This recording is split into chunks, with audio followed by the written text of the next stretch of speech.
You can go through the course and you can think, okay, this makes logical sense, this makes logical sense, but then there could be one thing that you say or somebody says, and it's like, okay, now we can actually really do this. I think this is actually a really good example because this is an education that's really relevant to life and it helps people live their passion. I think the current model of education is very demoralizing for most kids. And it doesn't serve their passion. I said to him, I'll be in the room with you if you want, or I can come out. And he was like, no, I don't want you in the room because it's going to be a bit embarrassing or whatever. I stepped out and I heard him. He said, hello, my name's Yusuf Green and I'm a property investor. And I was like, oh, my little 15-year-old's a property investor. Oh, thank you guys so much for coming to my house and sharing your story. We've got a lot in common, property and kids.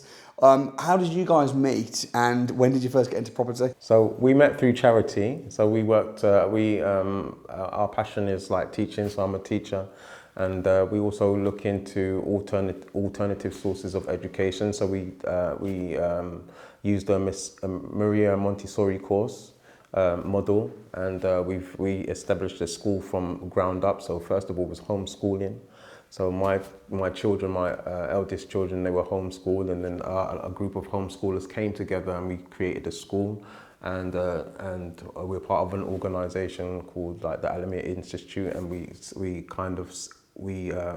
made a school. So we set up a school, and we did a lot of charity work together, and we met through charity. And when we first met, I mean, you're on the academy, which has been great, but you know, I know your kids were a massive driving force for you wanting to be successful in property.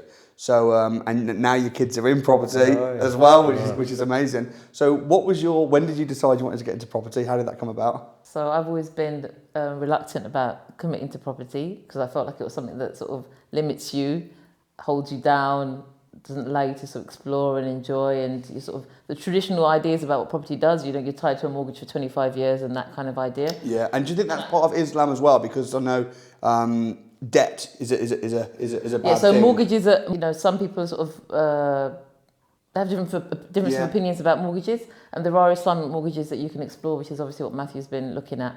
But I was just really sceptical about it. I didn't like the idea of being tied down. Right.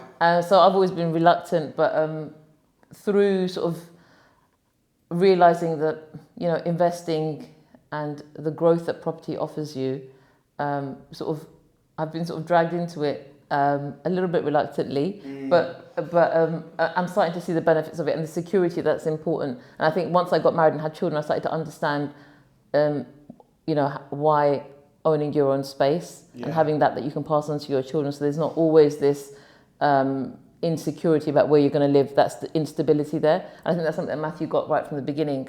So he's always been quite sort of firm on that. Is that, you know, wanting to make sure there's something secure for the children. There's something there that you can pass on so they can actually grow and develop rather than every generation starting from scratch.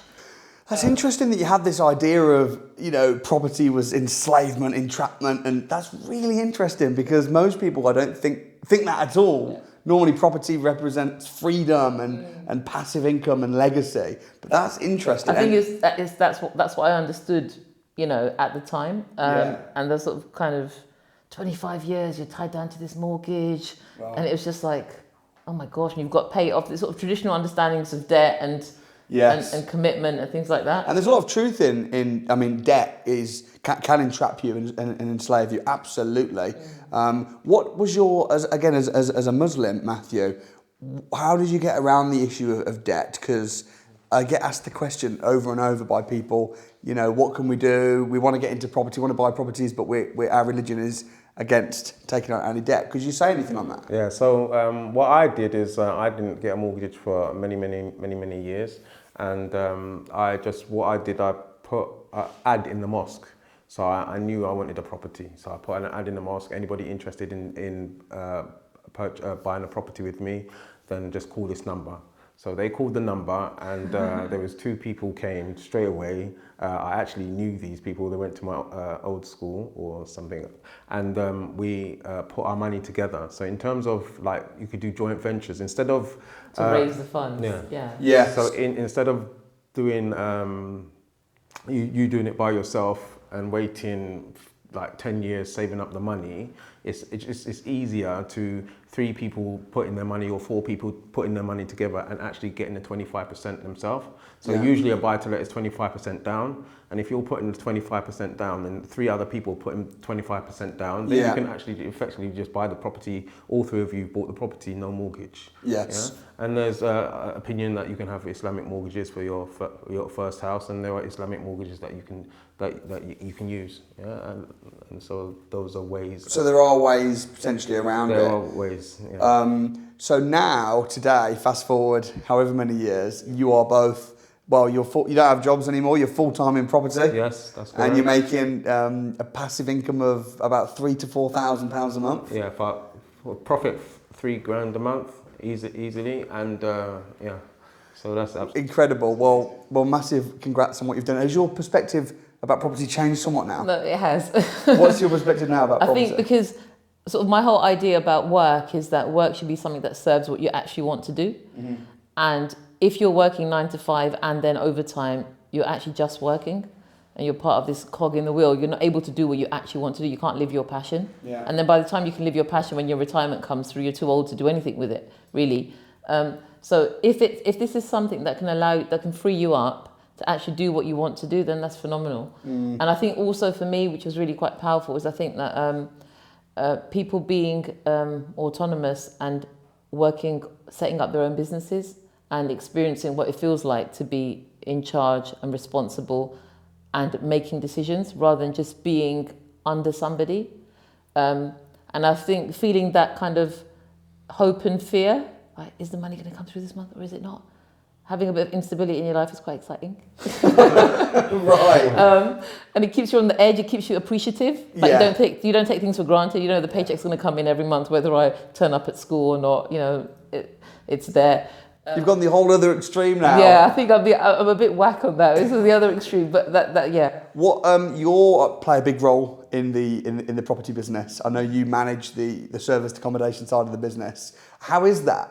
Because we've just moved and we're trying to unpack boxes while respond to guests, while sort out rates and then feed the children. It's a bit manic and mad, but it's still doable. Yeah. And it's been like kind of. I'm just thinking, when this is a little bit more settled, this is actually really, really going to be a passive income. Because we're trying to put the systems in place. And, you know, at the beginning, we've been quite involved. So initially, the first couple of days, we went down ourselves and took the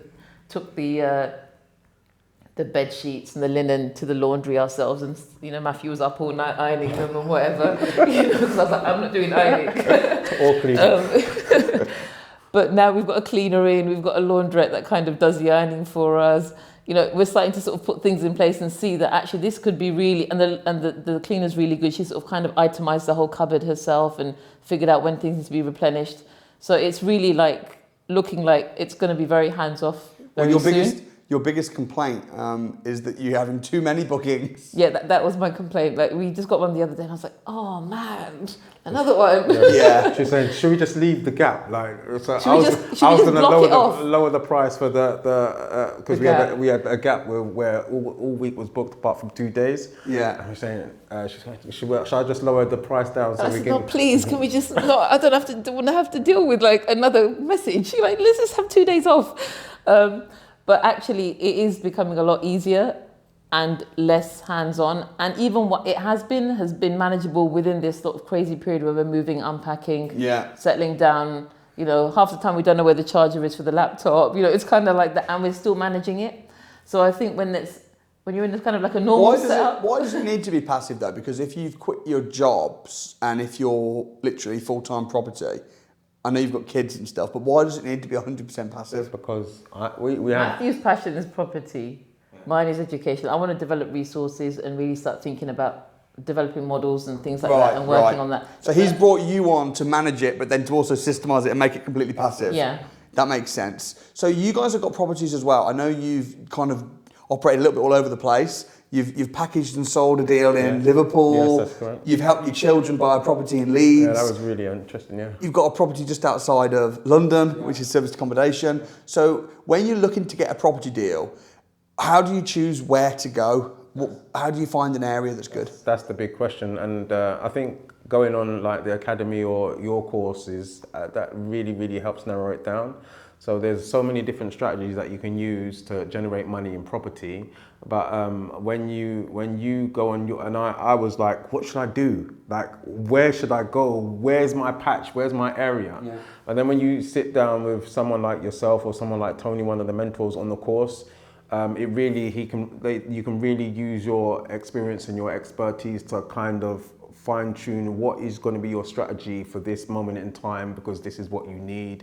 You need cash flow, or you need to be financially free first, and then when you're financially free, then looking at when you were talking about the essays on the course, and looking at picking an area that is like 45-minute drive from you, so you can just go outside of London, the M25, which is close to your area, and find a place like Cambridge, or a place like Harlow, or a place like just outside of that area. Then that's what you should be doing first, as far as I'm concerned. Like, yeah. Looking around where you actually live. Yeah. Talk to me about your children. Oh my days. Okay, so on the course, I was just like beep beep beep beep. A flash moment here, because like you can go through the course and you can think, okay, this makes logical sense. This makes logical sense. But then there could be one thing that you say or somebody says, and it's like, okay, now. We can actually really do this.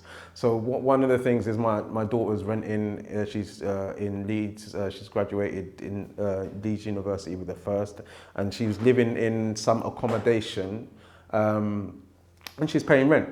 But why should she pay rent? She could actually own the house or control the house and make money from the house herself. Yeah. So we strategized. We told them what to say. Just used all the things from the course, and how to get a booking, how to view the house, how to find a survey, what is the best ROI, and all of these things. And we sat down and we schooled them, the kids, on how to do that. And they actually just went up there, and we all went up there together. Slept on the floor, and we got an offer accepted on a few houses, not even one, just a few houses. We picked the best one, and at the end of the month, it's theirs. But do you remember, there was one house I didn't go up. I was just watching from the sidelines, because it was interesting watching all the arguments that were going on as well between the kids. You're only putting this much in. Why should you get that much rent out? And them figuring out the percentages and things like that. But there was one house that they said, they were like, oh, Dad, you know that house next to that castle? Next to the castle. And we were all talking about this house next to the castle, and they were telling me about it. I said, if it's next to a castle, that's really good. You're going to get like tourists, and it's really nice. And then they called up and they inquired about it a bit further, and they realised it was a prison. I'm like, oh, no, we don't want that house. It's not a castle, it's a prison. That's hilarious. That helped them decide that, sort of like, we don't want to be around a prison, we want to be near a castle. So it was nice for them to sort of realise the importance of location, for example. And how old are the kids that have bought the house? So my four oldest, which is 26, 25, 23, 20 and 16. Nice. Yes. And the 16-year-old was on the phone as well? Yeah, the 16-year-old was, they had to all do it. He was 15 at the time. Yeah. And what happened so, when he was on the phone? Yeah, so we gave him a script. Okay, you say, hello, I'm a property investor, blah, blah, blah. And he's 15 years old. He's a boy. That means boys don't want to talk on the phone. Yeah. He's a teenager. He's like, Dad, I don't want to have to do this. And the eldest one was like, if he doesn't make calls, and he's got to do what I've got to do. If I've got to make calls, he's got to make calls. Otherwise, he's not in on the deal. Yeah. If I'm putting in money, he's got to put in money. So they were like, the same kind of sibling stuff going on. And he was so reluctant. It was the last day, and I heard him. I said to him, "I'll be in the room with you if you want, or I can come out." And he was like, "No, I don't want you in the room because it's going to be a bit embarrassing or whatever." I stepped out and I heard him. He said, "Hello, my name's Yusuf Green, and I'm a property investor." And I was like, "Oh, my little 15-year-old's a property investor." Oh goodness! Can I have a booking? Can I view this property? And he kind of fumbled it up a little bit, but he kind of managed to get through. Yeah. He put the phone down. I was like, "You did it!" And he was like, "Yeah, I just couldn't believe that he'd done it." That's crazy. Well, you know what? That's brilliant. Teaching your kids to step out of their comfort. And I guess this is where it ties in with property and also education. Yeah. So you're wanting to, what is it that you're wanting to change in the education system? Oh gosh, that's a long conversation. I think this is actually a really good example, because this is an education that's really relevant to life, and it helps people live their passion. I think the current model of education is very demoralizing for most kids, and it doesn't serve their passion they're 12, they're 13. They don't want to sit in school for 6-7 hours a day doing math, science, and English because that's what you told them to do. They might have another interest. So the big thing behind Montessori education and her big her way was that you follow the child's interest because children naturally want to learn. And I think when we start thinking that they don't want to learn and that we have to make them learn, that's when they resist learning. And then you have in the standard state school system, you have the top sets, the middle average kids, and then you have the foundation sets.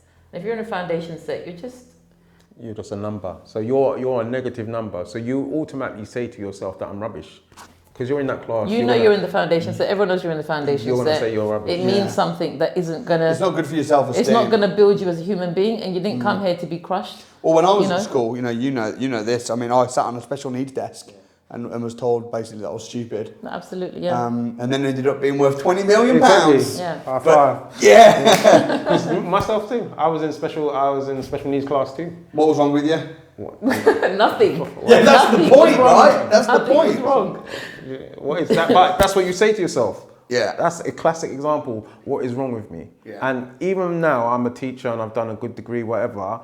I still believe I'm stupid because that's what was told to you at a very young age. So and Samuel, dangerous. You're not worthy now because you're worth £20 million. You're worthy because you're Samuel. Yeah. And you could lose your £20 million tomorrow and you're still worthy. Yeah. That's really important that we don't attach worth to degree status or education or GCSE results or money. It's like building your self-worth as a human being, regardless of whether you have stuff to validate yourself. You know what though? I've always been good at making money. Yeah. And but they didn't spot that. Yeah. When I was a kid, I found that. I'm good at making money. So for me, my money, it's not my worth, but it's how I keep the score. No, but absolutely. And the thing is that I'm a traditional teacher, trained teacher, and so is Matthew. But you're teaching and you're educating people and you're teaching them about self-worth and helping them be in the world. And this guy... And you haven't been trained formally at all. This guy. Education isn't limited to that kind of thing. It's bigger than that. And when we limit it like that, then it just limit people... with Samuel, he came into the room. The first time he came in, because I'm not really big on YouTube. He first came into the room, and everyone was standing up. Yeah, Samuel. I was like, "What are you standing up for?" Okay, you have to earn my respect for me to stand up.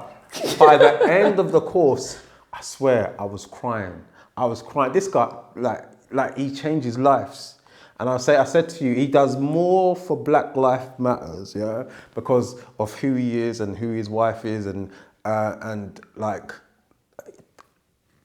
the whole school system, the whole of England. And when you said, for example, we know you want to build a school and you want to have a curriculum for if I build a school, you're going to have a financial curriculum in my school.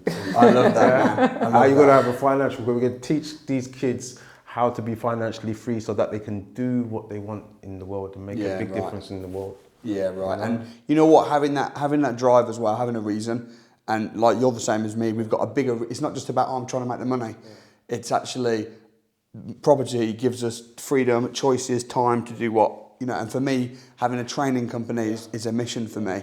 And I think for you guys, it's very, very, very similar. Yeah.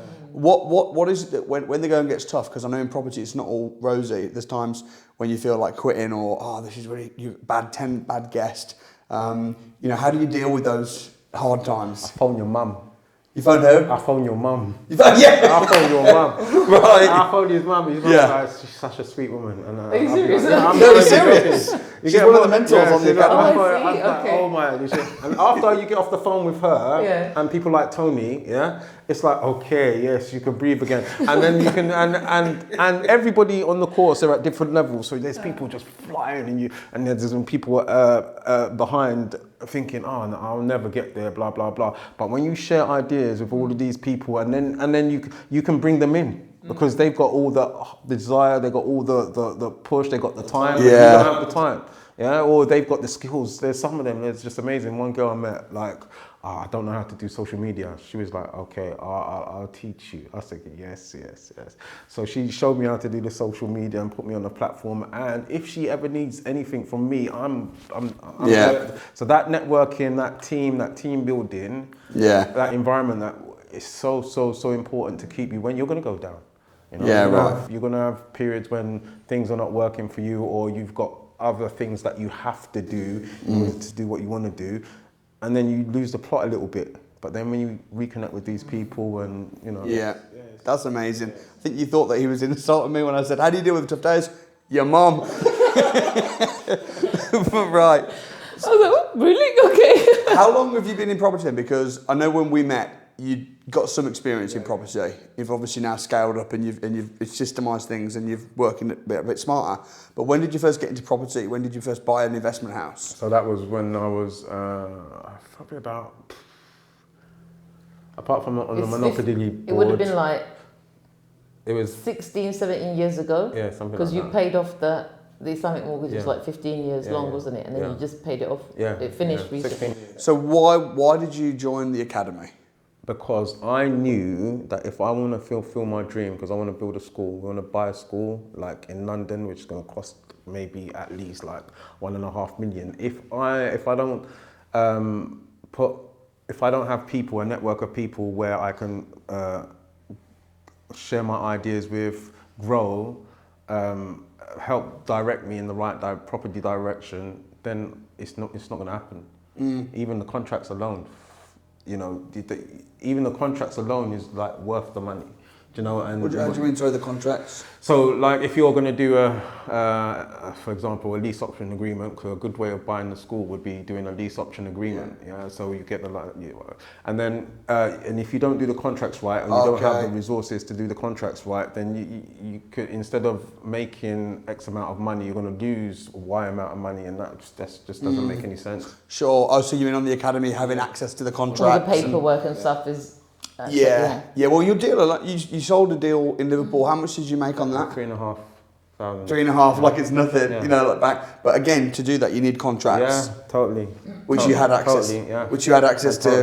Yeah. And it's the confidence. Once you've got the contracts and you've got the mentors, it gives you the confidence to just move forward. Otherwise, I'll be like, should I do this? This is my last £3,000. If I don't have that, then I can't pay for this and that. But okay, let's go. Let's do it. How much profit are your kids making on their house? What were the figures on that? They're gonna make. I haven't told them, but they're gonna make like at least 1,200. Nice. At least. And the daughter that's living there, she's going to be living rent-free. No, she's not, mate.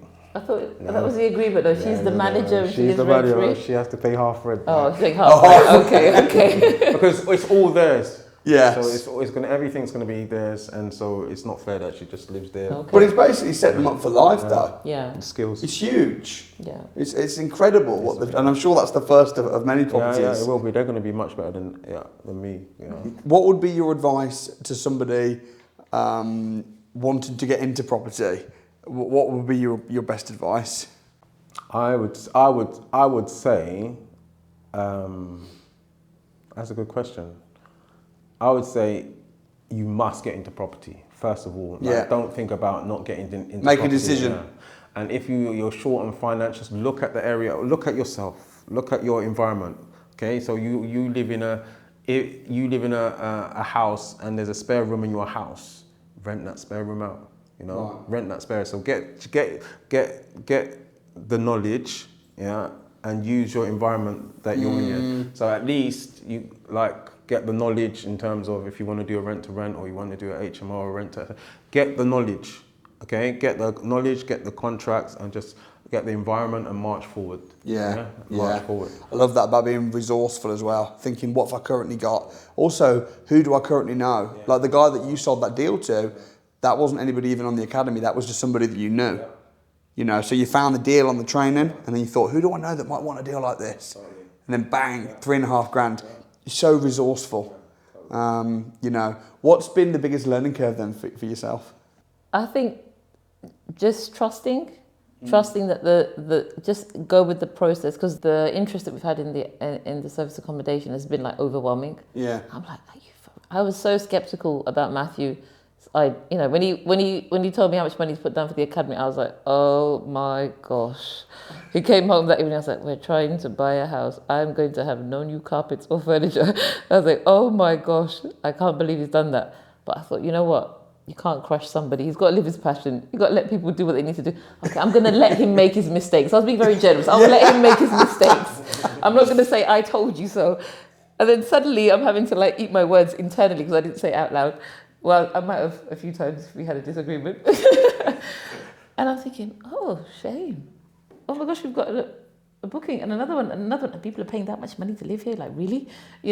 So I've been really pleasantly surprised at how doable it is, and how I think just being sort of won over to the idea. I think what Matthew said was really important, that you must invest in something that's substantial, and that it doesn't make sense having money sitting in the bank when it can just sit in a home and be growing. And again, even that sort of traditional mindset, if you can't afford where you are, if you're in London or a big city, then there are other places that you could buy and they'll grow, and you can serve other people by allowing them to live there in a nice space at a reasonable rent.